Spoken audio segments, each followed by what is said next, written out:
Dans cette vidéo, je vais fabriquer du blanc arboricole et créer et installer des cabanes à oiseaux pour lutter contre les divers ravageurs du verger. À quoi sert le blanc arboricole? Il sert à protéger les arbres fruitiers des maladies, des champignons, des parasites, et il peut aussi aider pendant les périodes de sécheresse. Dans notre cas, il va nous servir à nous protéger des carpocaps, de la monoliose et de la mouche des cerises. La monoliose est une maladie cryptogamique qui fait pourrir les fruits sur l'arbre, dans mon cas des pommiers. La mouche des cerises est un insecte qui pond ses vers dans les jeunes cerises qui ensuite dévore la pulpe de celle-ci. Le carpocaps est un papillon de nuit qui pond ses œufs sur les jeunes pommes, puis ses œufs éclosent sur la pomme et les jeunes vers rentrent dans la pomme pour manger sa pulpe. Pour faire du blanc arboricole, c'est très simple. On mélange de la chaux ou de l'argile, dans mon cas c'est de l'argile car je n'avais pas de chaux, et quelques principes actifs comme divers purins, ortie, prêle, etc. Dans mon cas ce sera de la prêle et de l'ortie. Le prêle va servir à lutter contre les diverses maladies et champignons. L'ortie, elle, va renforcer les plantes, notamment grâce à sa forte concentration en azote. On a ramené un compresseur thermique et un pistolet à peinture pour appliquer plus facilement le produit sur les troncs.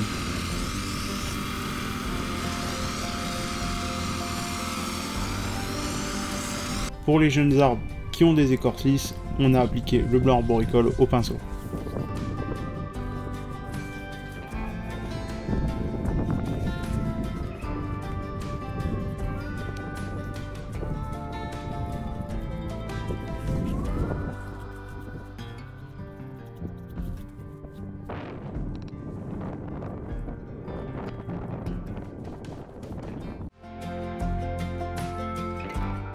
Comme on peut le voir, les troncs sont bien humides après la bonne pluie de la veille, mais malgré tout, le blanc arboricole tient toujours. Je vais maintenant faire un traitement très biologique pour lutter contre les ravageurs tels que les carpocaps et les mouches des cerises, en utilisant rien de plus que les oiseaux. Grâce à la construction de cabanes à oiseaux, je vais pouvoir faire venir les prédateurs des ravageurs qui vont tout simplement s'occuper du travail à ma place. Les oiseaux que je souhaite faire venir dans ma propriété sont les rouges-gorges, les mésanges bleus et les mésanges charbonnières.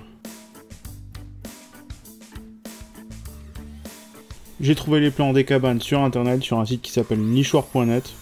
Il est vraiment parfait, tout est expliqué, les dimensions, les hauteurs de pose, la date de pose, vraiment c'est parfait. Je vous mets le lien en description.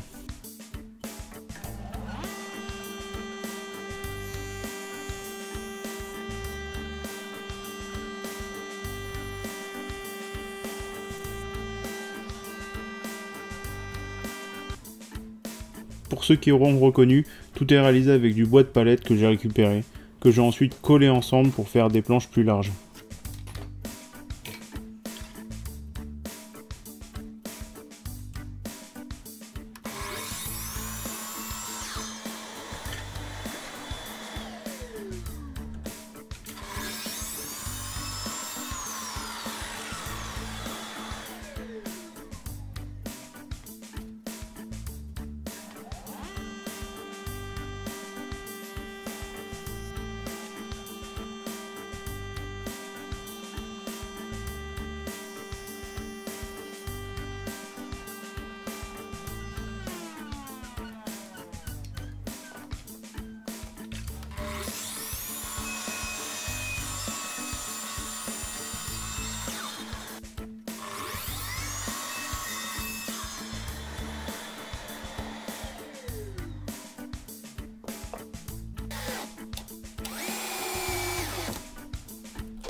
ça y est, j'ai fini cette petite cabane.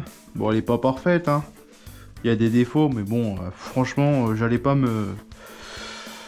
trop m'embêter à faire une énorme, un truc vraiment propre, raboté et tout, pour mettre des oiseaux et que ça soit dehors et que ça pourrisse au bout de quelques semaines. C'est plutôt pas trop mal, je trouve.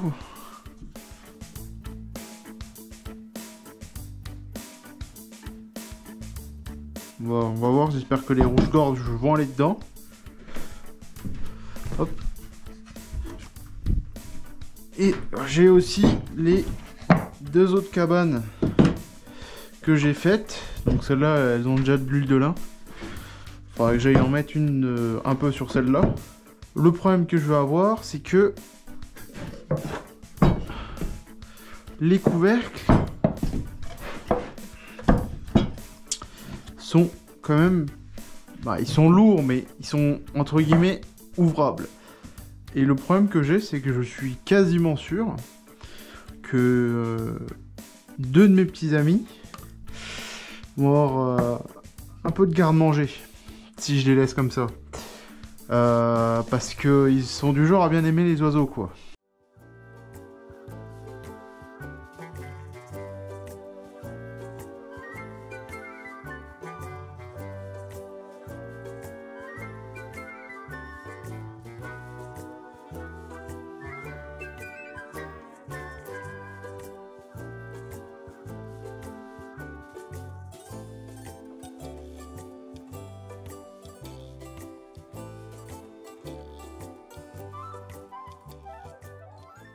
Je vais opter pour la technique la plus simple, qui est de mettre sur les côtés à chaque fois, là, hop, une vis,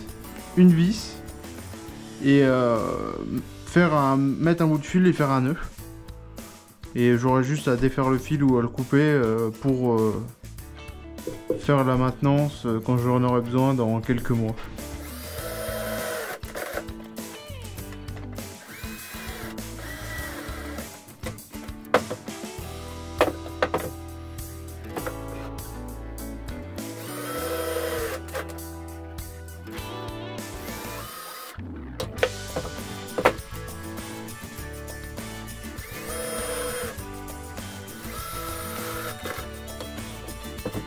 Et tant que j'y suis, je vais aussi mettre un coup d'huile de lin sur cette cabane là.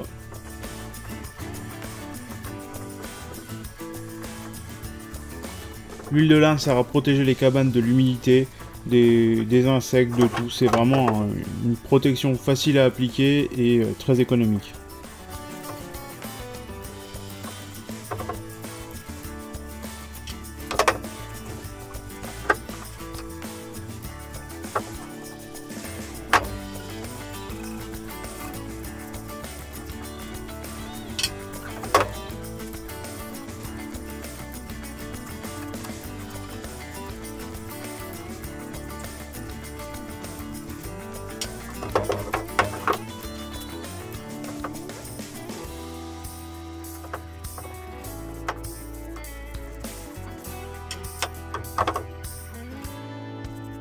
Et j'en mets aussi sur les parties où l'eau peut potentiellement ruisseler dessus.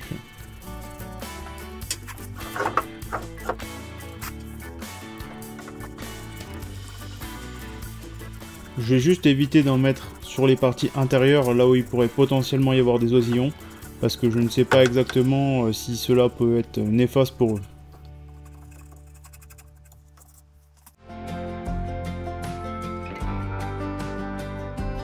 J'ai ramené les petits nichoirs.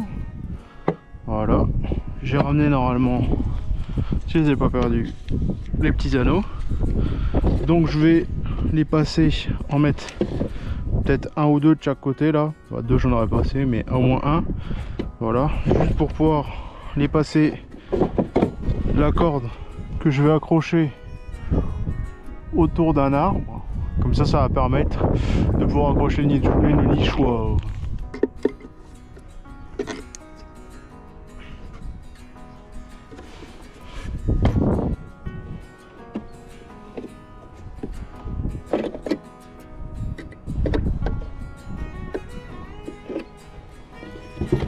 J'ai mis des copeaux et pas de la paille pour ceux qui se demandent, parce que j'ai lu sur internet que la paille, les parasites allaient plus facilement dedans que les copeaux.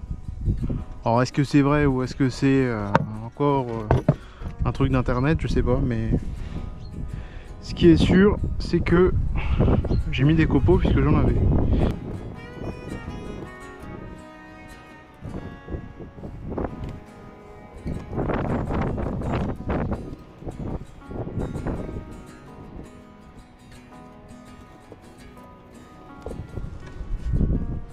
Ouais, bon.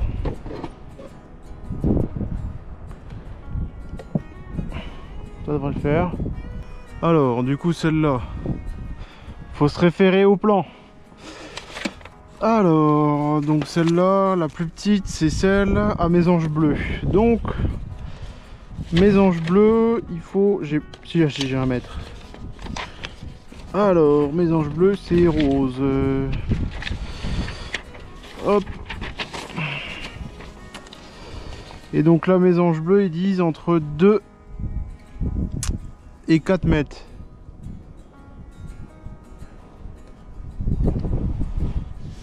Celle-là, 6 mètres.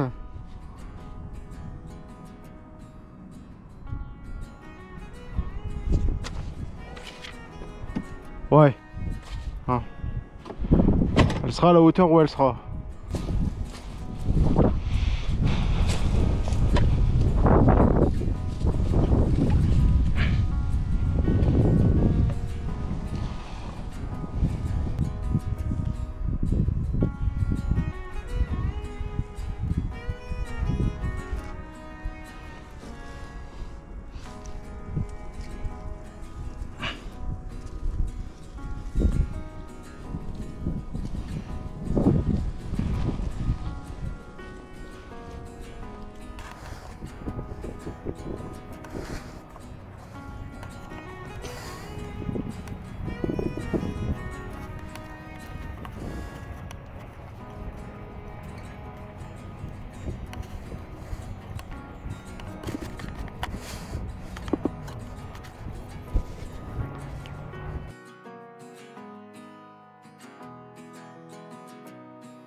Sur cette première cabane, le rendu est vraiment pas mal.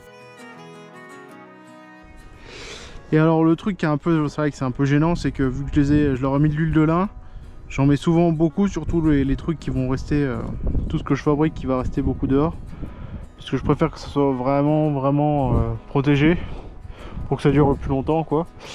Mais c'est vrai que là pour le coup, c'est un peu gênant parce que ça les rend assez glissants quoi.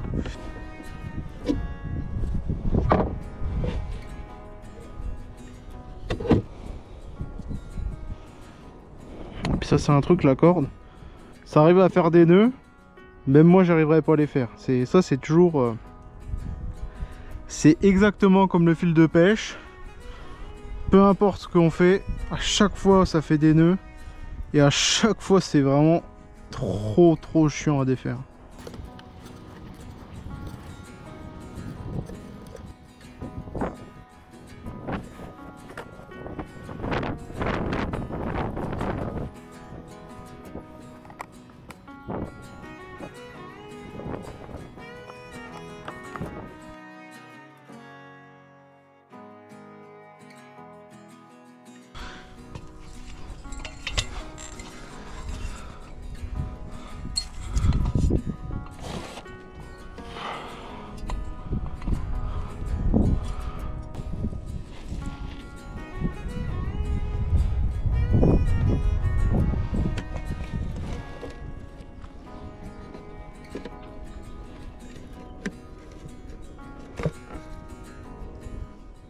Tu tombes pas hein.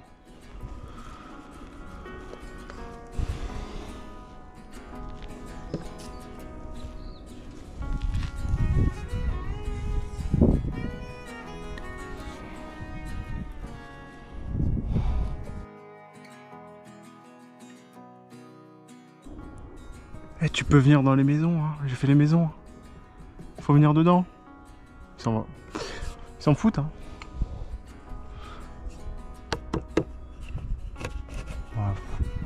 En vrai,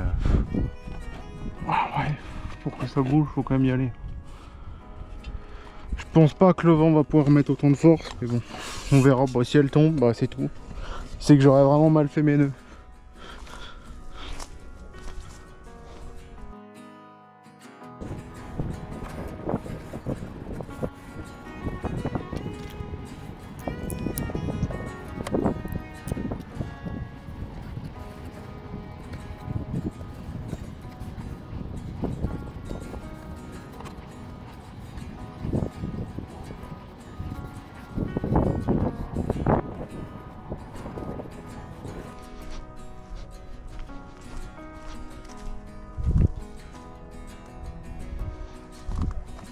Excusez-moi monsieur.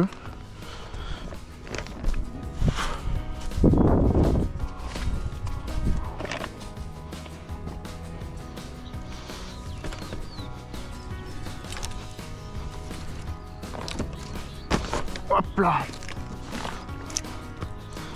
Normalement elle tient presque la pile.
J'espère que les oiseaux apprécieront ces nichoirs. Et qu'ils m'aideront à réduire le nombre de parasites cette année.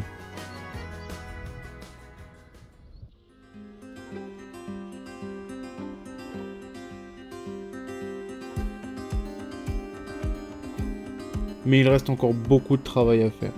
Et le temps presse. Le printemps arrive. Les bourgeons sortent. Et je n'ai encore rien fait.